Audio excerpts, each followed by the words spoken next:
The memory of that day has never left me. It replays in my mind like a wound that refuses to heal, sharp and humiliating, no matter how many times I tell myself I've moved on.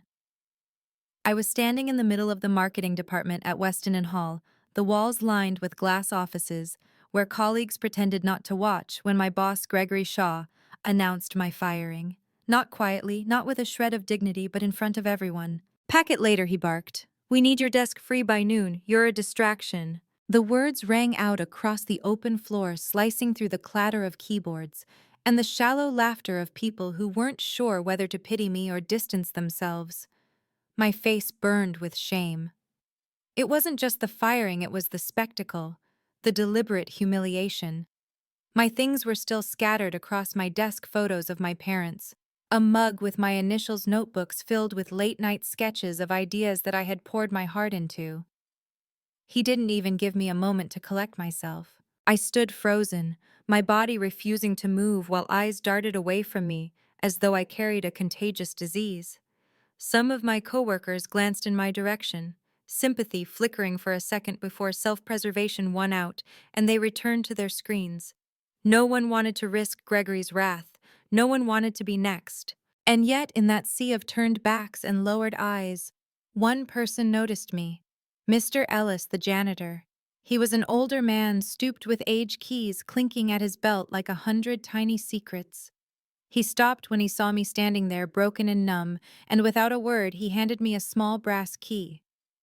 His hand was rough, weathered, and he pressed the cool metal into my palm with surprising gentleness. "It's time," he murmured. That was all. No explanation. Just those two words. I didn't understand what he meant then, but I clutched that key like it was the last thread holding me together. As security escorted me out of the building I had once dreamed of running. I remember looking back one last time at the glass walls of Weston and Hall, and all I saw was my reflection, small, defeated, disposable. What they didn't know was that the key opened a door I hadn't expected to find. I discovered it later that evening after wandering aimlessly around the city, my face streaked with tears and humiliation. I kept turning the key in my hand, trying to guess what door it might belong to. Something about the way Mr. Ellis had said, "It's time," nagged at me. Eventually, I found myself back near the office building, and a pull I couldn't explain led me to the 12th floor. There, tucked away at the end of a forgotten corridor, I found a storage room. Dust clung to the windows. Boxes were stacked haphazardly, old office furniture covered in white sheets like ghosts of ideas abandoned. My heart pounded as I slipped the key into the lock. It turned smoothly, as if it had been waiting all along for me. Inside, buried among the relics of downsizing, I found something that stopped me cold, a whiteboard filled with my handwriting, my scribbles, my sketches, my late-night brainstorms that I thought had been erased when Gregory had taken over the project. There it was, the Phoenix pitch, my idea, the campaign I had nurtured from nothing, the same one Gregory had stolen, tweaked, and then publicly blamed me for when it failed. I sank to the floor, my hands trembling as I rifled through boxes. Old notebooks, printouts, even my work tablet with voice memos still stored in its memory, all proof that the Phoenix campaign had been mine, proof that I wasn't incompetent, proof that I had been robbed. I sat there in the dust, tears slipping silently down my face, torn between rage and vindication. I hadn't just been fired, I had been sacrificed to cover Gregory's mistakes. That night I went home with a box of my old notes, the brass key, and a fire in my chest that I hadn't felt in years. The humiliation of that day hardened into something else, something sharper. I whispered to myself as I lay in bed staring at the ceiling. They will regret this. I will rise. I will burn brighter than they ever imagined. In the weeks that followed, I lived on the edge of desperation. I used my severance package sparingly, maxed out credit cards, even dipped into the small savings I had guarded for years. My family begged me to find another job quickly to move on, but I couldn't. I wasn't ready to put myself at the mercy of another Gregory Shaw. Instead, I rented a tiny office space and poured everything into reviving my Phoenix idea. The name felt more fitting than ever. Phoenix Rising Media. That's what I called it. I redesigned the campaign from the ground up, stripped away Gregory's clumsy edits, polished it with every ounce of skill and vision I had. Nights bled into mornings as I worked under the glow of a single desk lamp fueled by coffee and fury. There were days I thought I wouldn't make it. When the bills piled too high, when rejection emails cluttered my inbox, when I questioned whether I had been foolish to think I could build something out of ashes. But then I would look at that brass key on my desk, the reminder that someone had believed in me even silently, and I kept going. 6 months later, I walked into a boardroom wearing a sleek gray power suit, heels clicking on the polished floor. My heart thundered, but my face betrayed nothing. The executives turned, nodding, some standing, to shake my hand.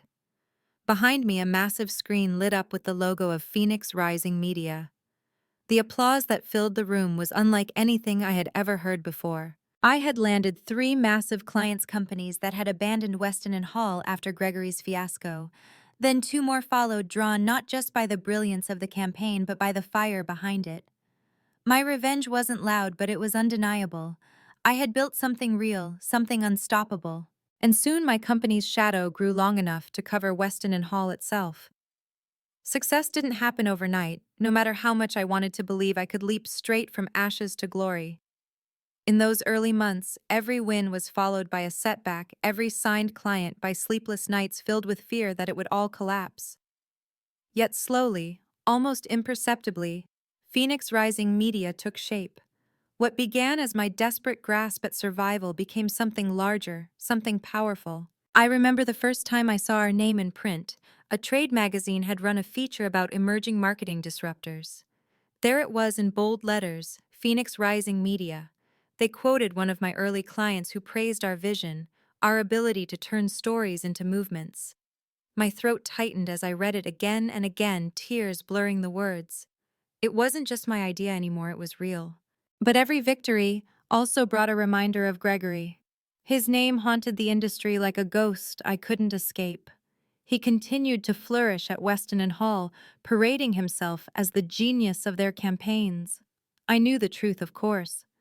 But to the world, he was a polished success story. Seeing his face in magazines, hearing his voice in interviews, burned like acid in my veins. I told myself it didn't matter that my work spoke louder than revenge ever could. But late at night, when exhaustion cracked my defenses, I whispered into the darkness, "He will pay. One day he will choke on his lies."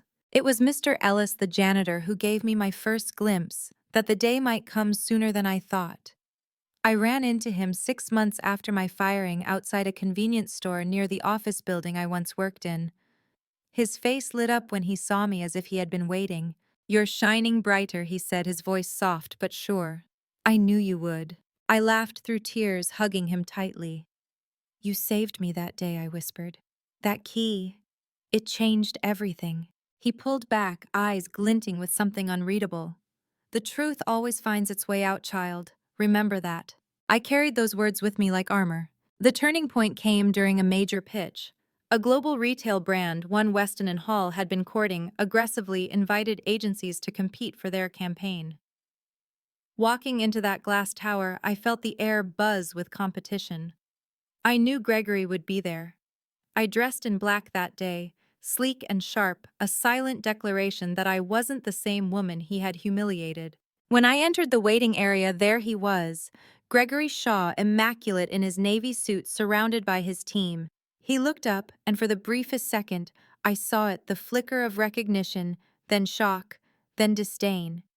He leaned toward his associate and whispered something, and they both smirked. It was the same smirk he'd worn the day he fired me. But I didn't shrink. I held his gaze, lifted my chin, and smiled.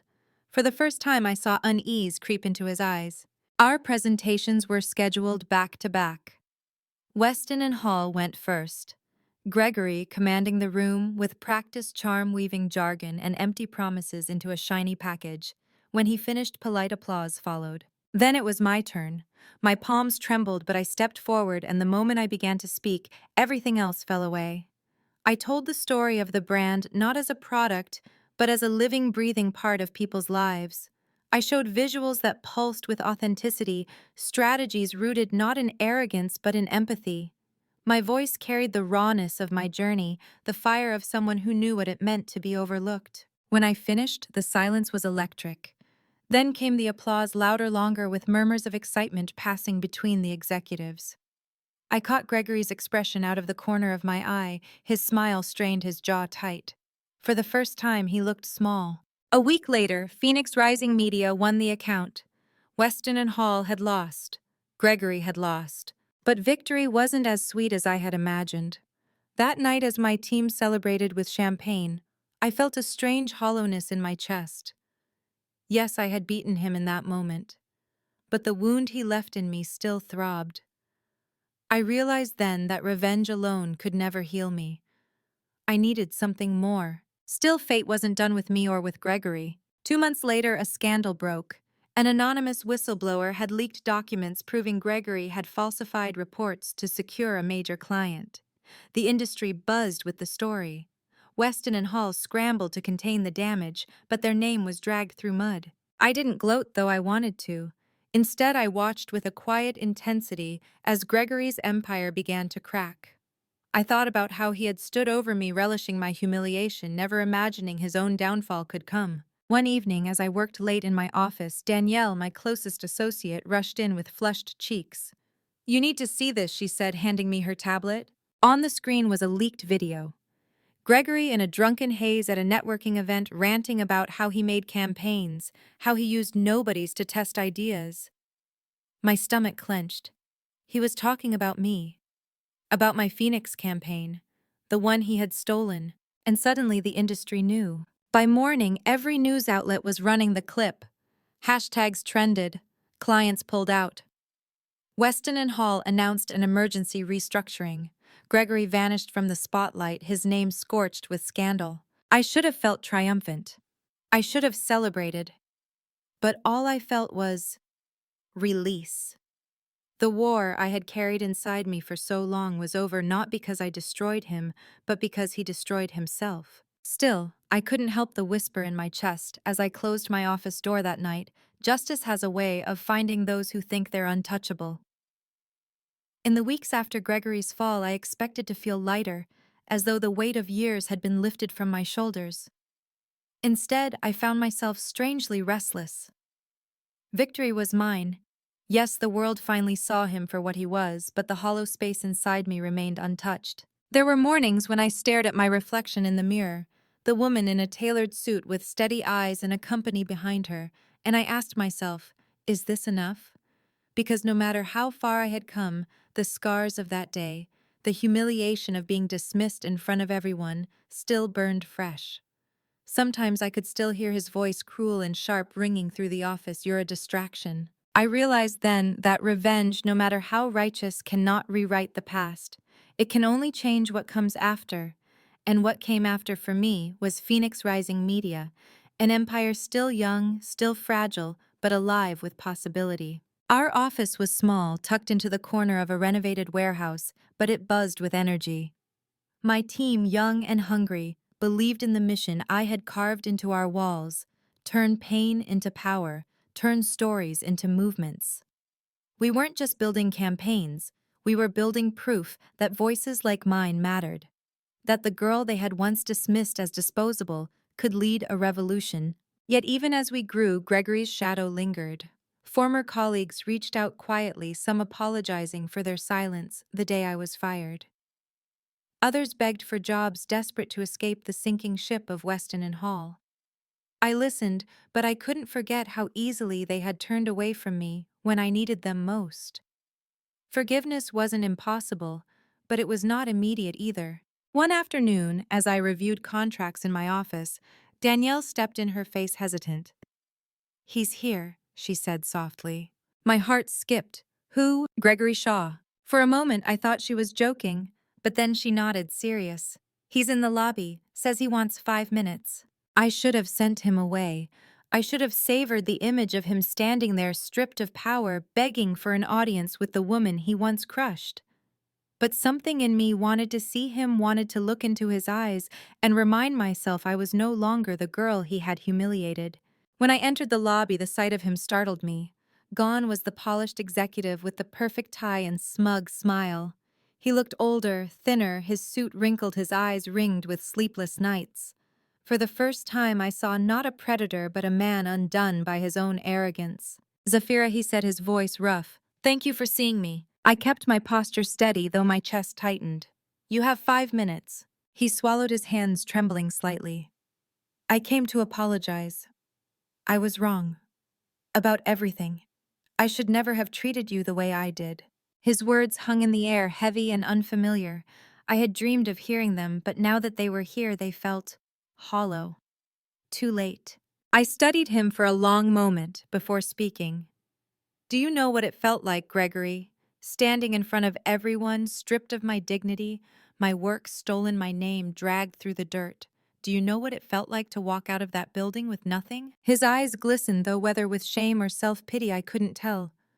I know I can't undo it. I want you to know I regret it. I shook my head slowly. Regret doesn't erase scars. He opened his mouth, but I raised a hand to silence him.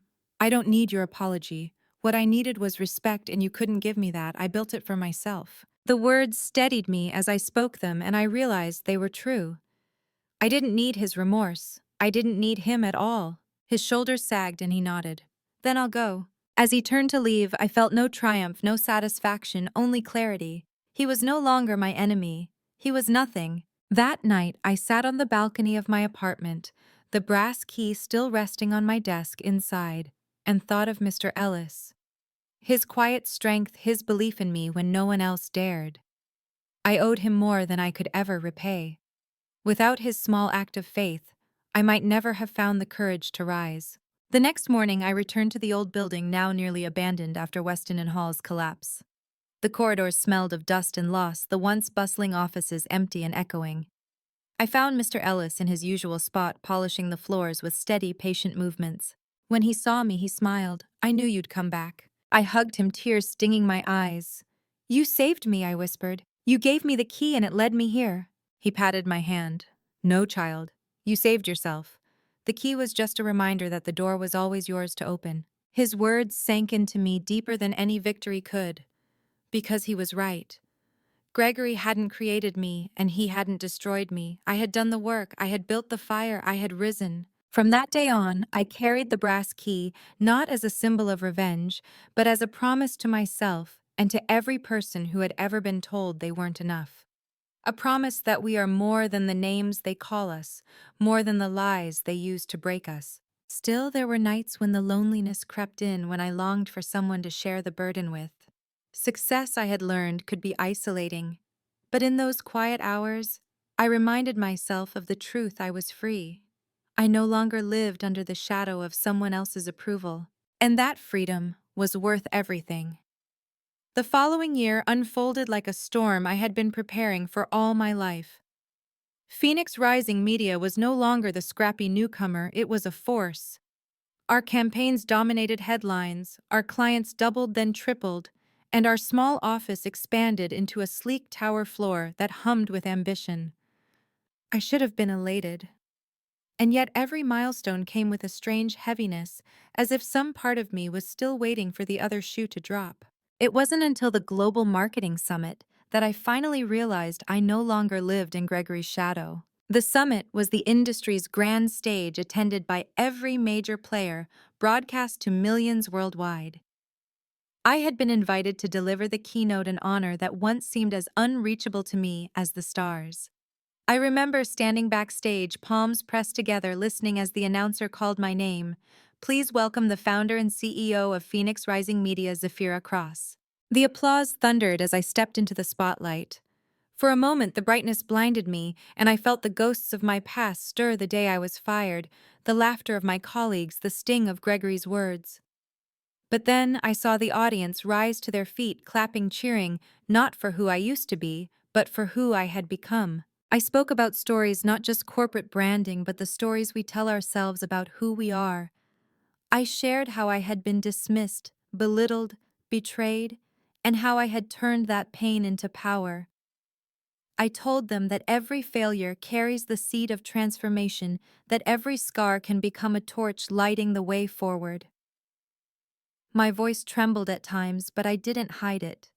The vulnerability became my strength, and when I finished, the room erupted in a standing ovation that seemed to shake the very walls. That night, as I returned to my hotel suite, Danielle handed me a folder. "You should see this," she said, her tone measured. Inside were reports of Weston and Hall's liquidation.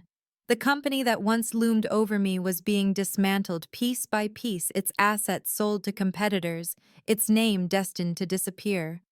Gregory had resigned months before, but the stain of scandal had followed him, ensuring he would never rise again. I thought I would feel triumphant, but instead a deep stillness settled over me. The battle was over.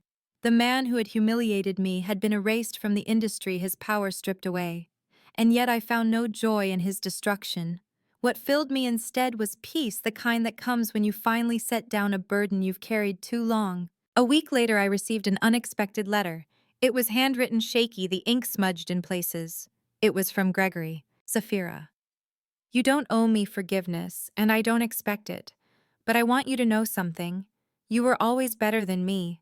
I saw it even then. That's why I tried to break you. I was afraid. Afraid of being replaced, afraid of being forgotten. And now I am. You won. Not because you destroyed me, but because you built something I never could, something real. Take care of it, and take care of yourself." I sat with that letter for a long time, my heart a tangle of anger, pity, and an odd flicker of sorrow. In his final confession, I saw the truth. Gregory hadn't just been my tormentor. He had been a man consumed by his own fear, lashing out at anyone who threatened the fragile illusion of his superiority. And in that moment, I understood my story was never really about him. It was about me. The true climax of my journey wasn't his downfall. It was my realization that I didn't need his approval, his apology, or even his ruin to define my worth. The brass key Mr. Ellis had placed in my hand all those months ago hadn't opened a storage room, it had unlocked the door inside me, the one I had been too afraid to turn. I visited Mr. Ellis not long after. He was older, moving slower, but his eyes still held the quiet fire I remembered. I brought him to our new office, showed him the team, the campaigns, the empire he had quietly set into motion. He walked through the space with wonder, his hand brushing over the polished tables, the framed awards, the walls filled with our clients' stories. When he turned to me, his eyes shimmered with pride. "You've risen higher than even I imagined," he said. I took his hand, pressing the brass key back into his palm. "You gave me the start. I'll never forget that." He shook his head gently. "No, child. You kept walking through the fire. The key was only a reminder. The strength was always yours." Tears blurred my vision, but I smiled. For the first time in years, I felt whole. That night, as I stood on the balcony of my apartment, the city glittering beneath me, I whispered to the girl I used to be. The girl who had stood in the middle of an office, humiliated and broken. "You survived. You rose. And you will never bow again." The night the city glowed like a crown at my feet, I realized I had reached a place I once believed was impossible.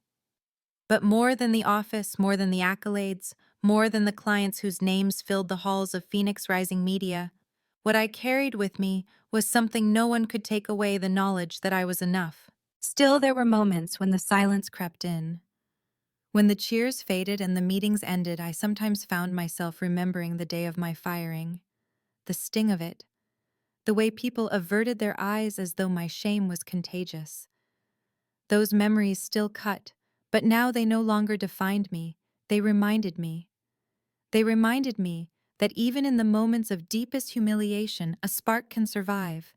And if you protect that spark, it can grow into a fire that lights your whole world. I often thought about the girl I used to be, the one who left Weston and Hall with tears streaming down her face, clutching a brass key from a janitor who saw something no one else did. She didn't know she would rise again. She didn't know the ashes could be fertile ground. But she kept walking, one trembling step at a time. And now when I look into the eyes of the young women who come to me for advice, the interns in my company, the strangers who write to me after hearing my story, I see that same girl reflected back at me. Scared, determined, hungry. I tell them the truth. No one told me back then. You are not what they call you. You are not the lies they use to break you. You are your own voice, your own strength, your own story. Gregory's name has long since disappeared from the industry.